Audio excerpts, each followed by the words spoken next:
मोरा आहे, मिलर आहे, टीप आहे, बॅक स्टेज आहे आणि असे अनेक जवळजवळ 70 लाखाच्या पेक्षा जास्त तुम्हाला याच्यामध्ये हप्ते मिळतात. तुमचे वसुलीचे नाव घेतो बघा. पहिला आहे कॉन्स्टेबल सुर्वे, पडवळ, बाळासाहेब राऊत, राहुल रामनाथ आणि सुप्रिटेंडेंट आपलं चरणसिंग राजपूत. हे तुमच्या आशीर्वादाखाली चाललेले धंदे. पुणे महानगरपालिकेने तुम्हाला परवाने हिंदुसेना दिल्या तर तुम्ही चालवले कसे? हे पब चालले कसे? आणि या पबमध्ये तुम्ही जी नियमावली केली त्याच्यानंतर तुम्हाला गुगल मॅपवर आज गेला तर 4-4 वाजेपर्यंत हे सगळे चालतात. तुम्हाला मनाला काहीतरी एकदा वाटू द्या पुणेकरांसाठी. आणि तुम्ही जे करताय ना हे चुकीचं करताय, हे तुम्हाला आम्ही बोलायला आलोय. आता आम्ही सरळ बोलतो, याच्यापुढे सरळ बोलणार नाही. आमच्यावर काय ॲक्शन पोलिसांनी घ्यायची ते घेऊ द्या, पण याच्यामध्ये आम्ही पुणेकरांना नागरिकांना आमची मुलं नसनाबत होऊन देणार नाही. तुम्ही ज्या पद्धतीने हा कारभार करताय ताई, प्रत्येक ठिकाणी याची वसुलीची यादी ही आणि माझ्याकडे व्हिडिओ येत तुमच्याकडची लोक पैसे घेताना ही फक्त तुम्हाला यादी आणली म्हणजे याचा तुम्ही विचार करा की आमचं काम किती व्यवस्थित चाललंय. आणि आम्ही आता गप बसणार नाही. आम्हाला पोलिसांनी काय करू द्या, गव्हर्नमेंटनी काय करू द्या, आम्ही रस्त्यावर उतरणारे कार्यकर्ते, आम्ही रस्त्यावर उतरणारे सुषमाताई, मोहनदादा, गाजा भाऊ, आम्ही सातत्यानं समाजाच्या हिताचं काम केले. साहेब तुमच्याकडे आम्ही चहा प्यायला कधी आलो नाही. सगळ्या माध्यमांच्यासाठी एकदा यादी मोठ्यानं वाचली पाहिजे.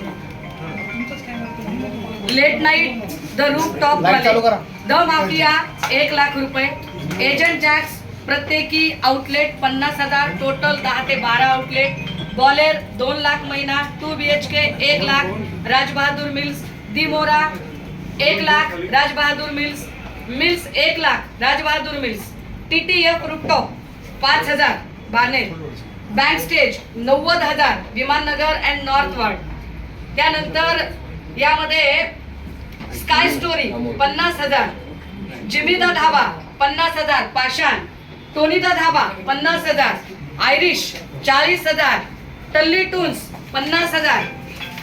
यासोबतच atmosphere 60,000, rude lounge 60,000, the tipsy horse 60,000, 10 forest restobar 50,000, 2 BHK 24K Balewadi Viman Nagar Senapati Bapat road 1.5 lakh, cafe CO2 hotel भूकंप 1 लाख महिना, कोकोरिको हॉटेल भूगाव 71,000 रुपये, स्मोकी बीच हॉटेल भूकुम 75,000 रुपये महिना, सरोवर हॉटेल भूगाव 1 लाख महिना, जिप्सी हॉटेल भूकंप 50,000 महिना, साईबा हॉटेल 30,000, वाईन शॉप माल ठेवणारे सनी होरा यांचे 18 hotel bar, 2 wine shop, 3 beer shoppe आणि इतर ढाबे 3.5 लाख, बाळासाहेब राऊत व सचिन गोरे यांचे 66 bar, 30 wine shop, 35 beer shoppe 5.5 lakh, wholesale liquor Kailas Jagtap व यांचे 11 bar, 8 wine shop, 9 beer shoppe,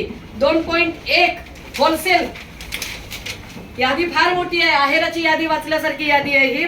excise division 12 प्रत्येकी 50,000, 6 लाख, दारूचे होलसेल 32 50,000 प्रत्येकी महिना, साखर कारखाने 18 ते 20 कारखाने 50,000 रुपये महिना, नवीन परमिट रूम बार 12 ग्रामीणचे, नवीन परमिट रूम बार महानगरपालिकेच्या हद्दीतले 12 ते 15, बिअर शॉपी 3 ग्रामीण, हा हे लाख सॉरी, हा बिअर शॉपी पुन्हा 5 शहरातले. स्वतः एजंट म्हणून आता या सगळ्यांमध्ये जर मी हे यासाठी वाचून दाखवलं, रवी भाऊ तुम्ही यादी आणली बरं केलं. मागच्या वेळेला ललित पाटीलचं जेव्हा प्रकरण झालं आणि आम्ही हे मांडायला गेलो तेव्हा एक्साइज मिनिस्टर शंभूराज देसाई यांनी आमच्यावर आब्रू नुकसानीचं केस टाकायची भाषा केली. आता काय म्हणणं असेल की याचे सगळे जर व्हिडिओ पुरावे दाखवले, याचे सगळे जर पुरावे दाखवले तर आता काय म्हणणं असेल?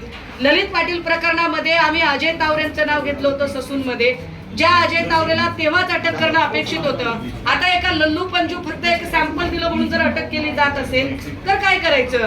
हा अजय तावरे असेल, संजीव ठाकूर असेल, त्याच्या अटकेची आपण जेव्हा मागणी केली तेव्हा वेगवेगळ्या खात्यांच्या मंत्र्यांनी दबाव आणला, वेगवेगळ्या खात्याच्या मंत्र्यांनी केसेस टाकायची भाषा केली. आमचं सरळ साधं म्हणणं आहे, आमचं व्यक्तिगत कुणाशी वैर नाही, एकाही पोलीस कर्मचारी अधिकाऱ्याशी आमचं वैर याच्यामध्ये नाही, साहेब- पण पुणेकरांच्या भविष्याशी का खेळताय? याच्यामध्ये तुम्ही आजच्या आज आम्हाला जेवढ्या परवानग्या मनपाने बांधकामाला दिल्या त्या दाखवायच्या आणि तुम्ही परवानगी दिल्या त्या एखाद्या आत्ताच्या आत्ता त्या 1 तासाभरात तुम्ही सगळं कामकाज आम्ही इथं बसायला तयार आहोत, काही परवानग्या अडचण रद्द केल्याशिवाय आम्ही इकडनं हलणार नाही. आणि तुम्हाला सांगतो आमची मनपाची एनओसी आणल्याशिवाय पत्राकडे टाकता येत नाही. तुम्ही ज्या परवानगी दिल्या त्या कुठल्या धर्तीवर दिल्या, कलेक्टरने कुठल्या तुम्ही हे सगळी शहानिशा करून आम्हाला काय तुम्हाला वेळ घ्यायचा तो घ्या आणि सगळे परत बार चालू झाले ना पाहिजे आणि जे बार चालू आहेत त्यांना तुम्ही कारवाई केल्याशिवाय आम्ही आता आज आलोय, पण तुम्हाला आम्ही वेळ उद्यापर्यंत देतोय. जर नाही झालं तर परवापासून मी इथं येऊन बसणारे अंधारे टाईमला प्रचारावर जायचं असेल, पण मी तर 24 तास इथं हलणार. तुम्ही आम्हाला शब्द द्या. आता मी बोलू. बोला. माननीय आमदार साहेबांनी सुषमाताईंनी आता जे बोलले त्याबद्दल आणि ही वस्तुस्थिती असेल ही मी आणलेली आता वस्तू. मी बोलतो ना, ह्या सगळ्या